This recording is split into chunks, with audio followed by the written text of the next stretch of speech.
c'est qu'il va falloir faire attention aux câlins. Oui, il va falloir qu'on fasse attention à nos câlins, mon bébé. Eh ben oui. Bonjour toi. Alors aujourd'hui, un tuto spécial pour tous les gens qui ont un perroquet qui fait du piquage.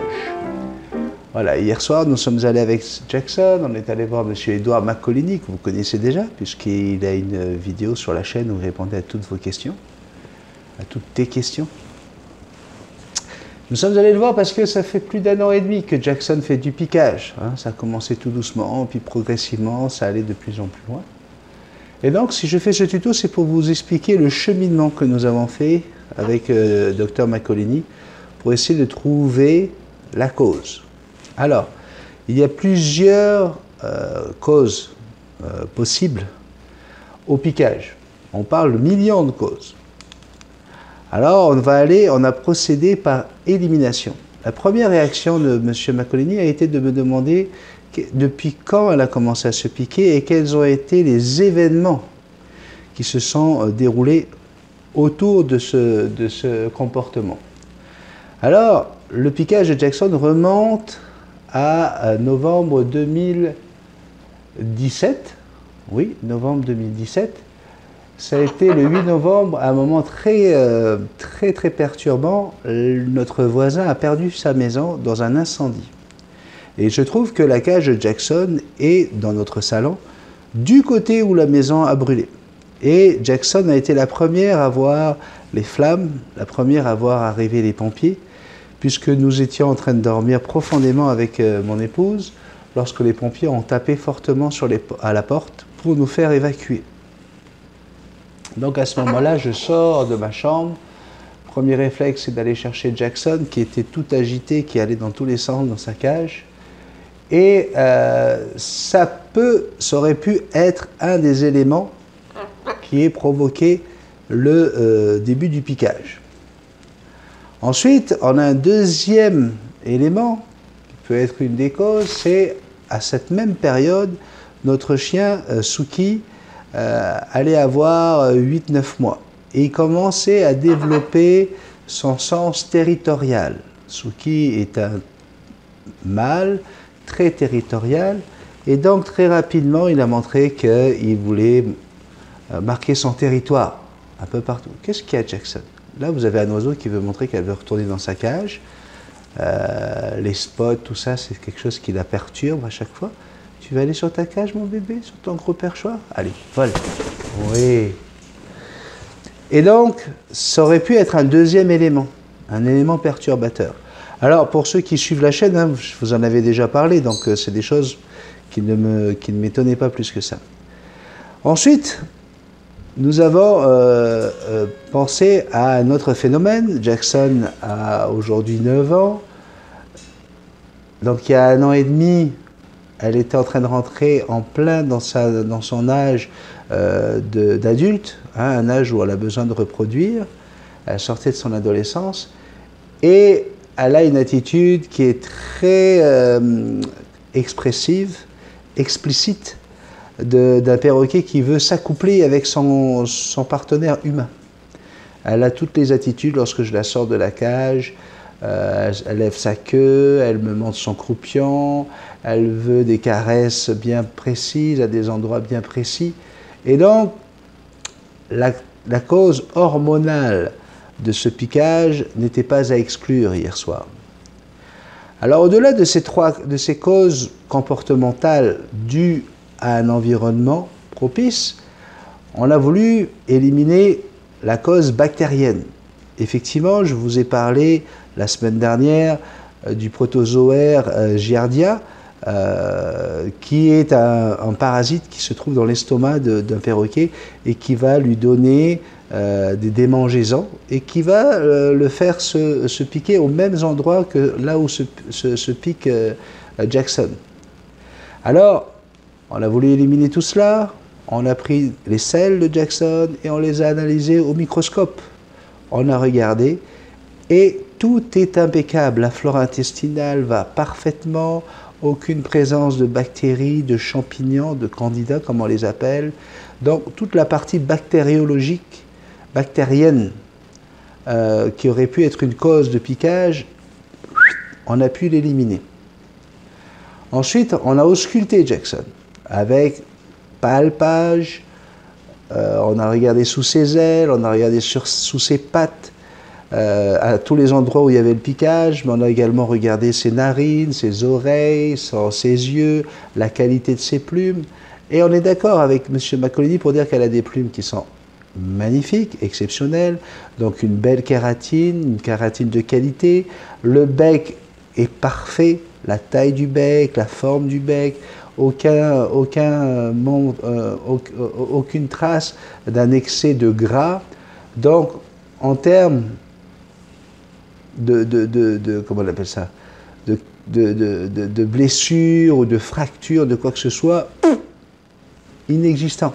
Parce qu'il faut savoir, un perroquet, par exemple, qui va se piquer au niveau des poumons, c'est souvent un perroquet qui a des problèmes respiratoires. Et donc, il va indiquer de cette façon qu'il a mal à son système respiratoire au niveau des poumons. Et c'est ce qui arrive souvent à un perroquet qui appartient à un maître fumeur. Le perroquet qui va se faire du piquage sur une hanche, quelque chose qui ne soit pas symétrique. Dans le cas de Jackson, c'est vraiment symétrique et c'est vraiment autour de l'appareil génital. C'est vraiment bien ciblé, mais c'est symétrique.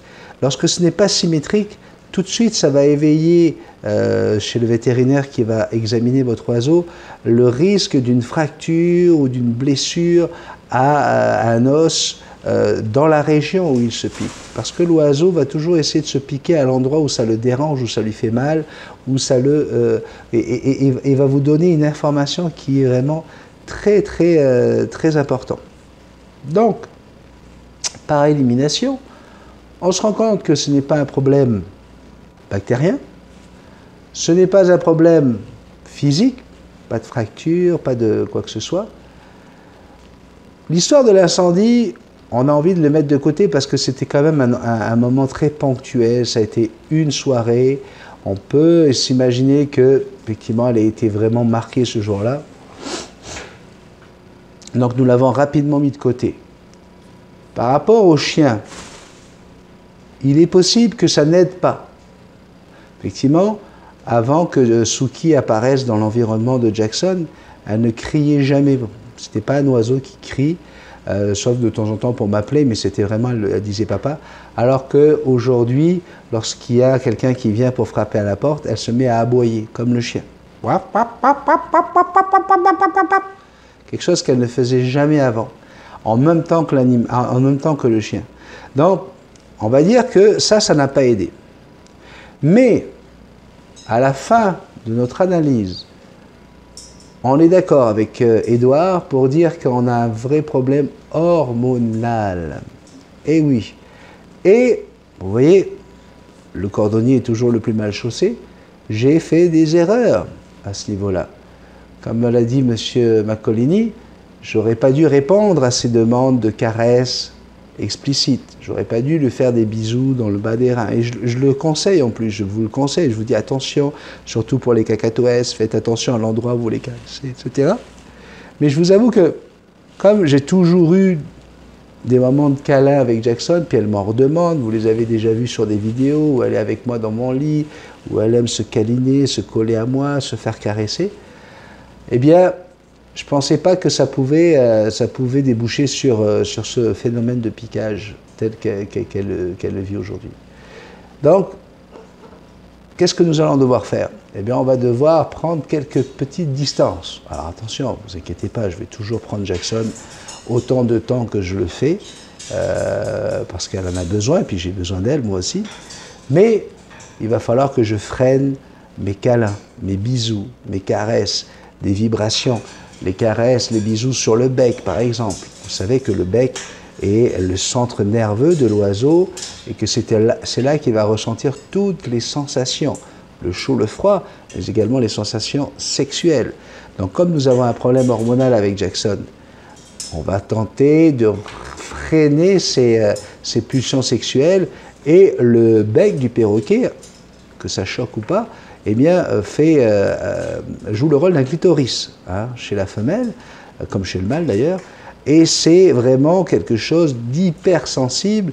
Et lorsque vous faites un bisou sur le bec de votre oiseau, la vibration peut lui donner un orgasme. D'ailleurs, le perroquet ne va pas avoir d'orgasme pendant la copulation, hein, puisque la copulation, c'est deux cloaques. Hein. Je vous rappelle qu'il n'y a pas de pénis chez le mâle du perroquet.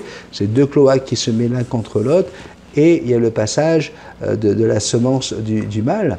Donc, vraiment, le moment du plaisir, c'est quand ils se bécotent, c'est quand ils se tiennent par le bec. Et quand je vous dis qu'un perroquet qui vous mord, c'est pas forcément un perroquet qui vous attaque, mais un perroquet qui veut vous démontrer sa passion et son amour, eh bien c'est parce que dans l'acte sexuel, qui est très violent, hein, très agressif même, eh bien les deux perroquets vont se tenir par le bec, vont se donner des coups de bec, mais par pulsion, des pulsions sexuelles.